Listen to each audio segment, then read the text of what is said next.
చెప్పండి, రాబోయే ఎన్నికల్లో ఎవరు గెలిస్తే బాగుంటుందంటే ఇంకా 10 రోజులు మాత్రమే, 15 రోజులు మాత్రమే. స్థానికుడు పార్లమెంట్కి బూడిముడి చెల్లాయుడు గారు, అసెంబ్లీకి అనురాధ గెలిస్తే మాకు కార్యక్రమాలు కానీ, రోడ్లు కానీ, ఇల్లు కానీ సంతోషంగా ఉంటారు.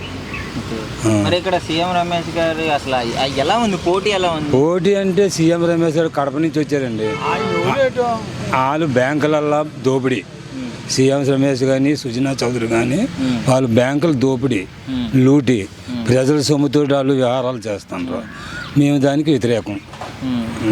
అంటే మంచి బిజినెస్ మ్యాన్ అని. ఏ బిజినెస్ మ్యాన్? వాళ్ళ బిజినెస్కే, ప్రజల గురించి కాదు, నీకు నాకు గురించి కాదు.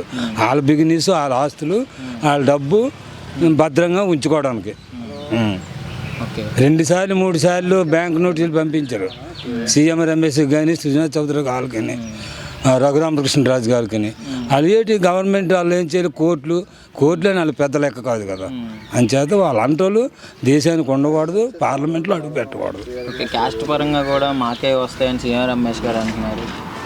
డబ్బుతో కొనవచ్చు, నేత ఇంకొన ప్రజల్లో మాత్రం సీఎం రమేష్ అంటే ఎడ్యుకేషన్ అయినా ఈవెన్ ఏ సౌకర్యం కానీ చదువుకున్నాడు ఎవడో కూడా ఓటేయడు. నాయుడు గారికి ఎందుకని అంత అభిమానం? స్థానికుడు, ప్రజాసేవకుడు, రేపొద్దే రాబోయే రోజుల్లోనూ మంచి మంచి కార్యక్రమాలు చేస్తాడు అని చేతి ప్రజల్లో నమ్మకం. అంటే స్థానికుడైనా కానీ ఒక్కడే కదా, అటు సైడ్ 3 పార్టీలు కలిసి వస్తున్నాయి, బలం పెరుగుతుంది, సపోర్ట్. ఏంటి ఒక మాట అంటారు, ఒక్కడైనా ఇక్కడ మంచివాడు ఎవడు అయితే మాడిని ఎన్నుకుంటారు కానీ 3 4 ఏడు చేస్తారు. చెప్పు, నీ మనసులో ఏటు ఉంది అది ఏడు చేస్తాడు. ఆడికి ఉన్న అభిమానం చంపుకోలేడు కదా. అని చేత ముత్యాలనాయుడు మాత్రం ఇది అవుతాడండి. ముత్యాలనాయుడు గెలుస్తారంట. పైన జగన్ గారు తట్టుకోగలరా?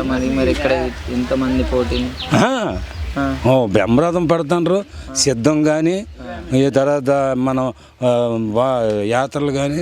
ఈవేళ నిన్న చోడవరం చూసారా? చూడండి జనం, గన్నవరం, చోడవరం,